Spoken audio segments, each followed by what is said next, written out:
ప్రపంచాన్ని చూడండి, ఎంతో వింతగా కనబడుతుంది. ఆశ్చర్యమును గొలుపునటువంటి ప్రకృతిని చూడండి. ఈ ప్రపంచంలో మానవుని యొక్క కర్తవ్యం ఏమిటి, మానవుని యొక్క ఉద్దేశం ఏమిటి, మానవుని యొక్క విల ఎంత, మానవుని యొక్క గురి ఏమి అనే ప్రశ్నలు మనకు అప్పుడప్పుడు ఉద్భవిస్తాయి. ఈ జీవితంలో మానవుడు ఏం చేస్తున్నాడు?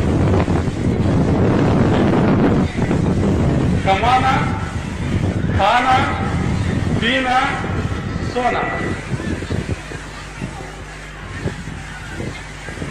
సంపాదించడం, తినడం, త్రాగడం, నిద్రించడం. ఇదేనా మానవుని యొక్క కర్తవ్యం? పశుపక్ష్యాదులు కూడా ఏమో సంపాదిస్తున్నాయి పొట్టకూటి కోసం,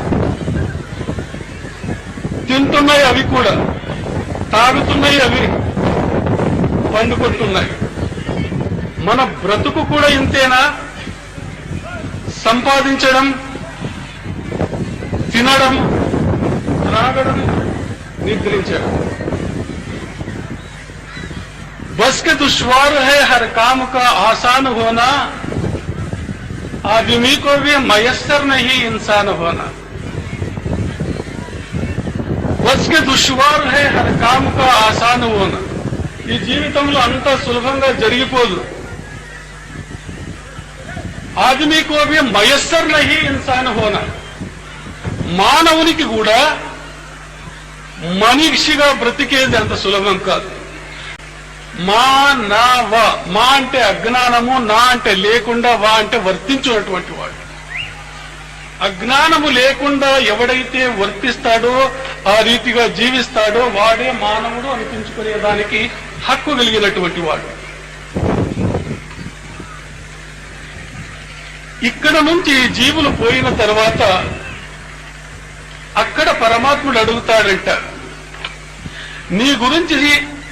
నీ గురించి సాక్ష్యం చెప్పేవాళ్ళని తీసుకొచ్చినావా? లేదు స్వామి అని ఈ జీవుడు అంటాడంట. పోయి కొంతమంది సాక్షులను తీసుకురా అని పంపిస్తాడు. మొదటి సాక్షి దగ్గరకు వచ్చి అడుగుతాడు, నీవు నా గురించి సాక్ష్యం చెప్పగలవా అని. వాడంటాడు, నేను సాక్ష్యమేమో ఇవ్వగలను, అయితే నేను ఉన్న స్థానము నుంచి కదలి రాను.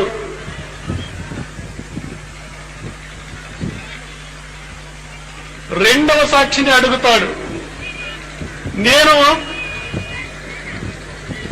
ఆ కోర్టు వరకు, నీ న్యాయ విచారణ జరుగుతుంది కదా, ఆ కోర్టు వరకు రాగలను, లోపల ప్రవేశించలేను. మూడవ సాక్షిని అడిగితే, నేను సిద్ధంగా ఉన్నాను, నీవు ఎక్కడికి పోయినా పర్వాలేదు, నీ వెంట వస్తాను కదా, నీ గురించి చెప్తాను. ఈ ముగ్గురు సాక్షులు జీవితములో మనకు తారాసి పడతారు. మొదటి సాక్షి కదలని సాక్షి. మేము సంపాదించినటువంటి ధనము, ధాన్యము, ఇల్లు, భూమి, ఈ ఆస్తులు, ఇవి సాక్షి ఎక్కడున్నావు అక్కడే ఉంటాయి, సాక్ష్యం ఇచ్చేదానికి రావే. రెండవ సాక్షి మనకు శాశ్వతమైన సుఖం ఇస్తామని భ్రమించినటువంటి మన భార్య, పిల్లలు. ఇవి ఎంతవరకు వస్తాయంటే శ్మశానం వరకు వస్తారు, అంతకు మించి మా వెంట రారు. ఆలు పిల్లల మోహము ఎంత వరకు, తెస్తే తినే వరకు, సచ్చినయనక గుంతకాడ వచ్చే వరకు, మన్ను ముచ్చే వరకు. ఇది గురువుల వాక్యం. ఆలు పిల్లల మీద వ్యామోహం పెట్టుకున్నాము కదా, ఇది ఎంతవరకు ఇది తెస్తే తినే వరకు, సచ్చిన తరువాత శ్మశానం వరకు వస్తారు, మొత్తుకుంటారు, ఒంటరిగా విడిచి వెళ్లిపోతారు. ఎవ్వరూ వాని వెంట పోలేరు. మూడవ సాక్షి మనము చేసినటువంటి మంచి పనులు, చెడు పనులు, ఇవి మన వెంట ఉంటాయి. మాతా నాస్తి పితా నాస్తి నాస్తి బంధు సహోదర అర్థం నాస్తి గృహం నాస్తి తస్మాత్ జాగ్రత్త జాగ్రత్త.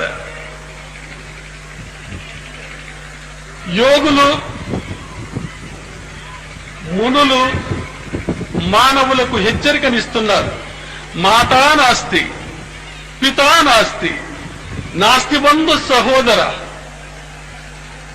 తల్లి లేదు, తండ్రి లేదు, సహోదరులు లేదు, బంధు బలగము లేదు.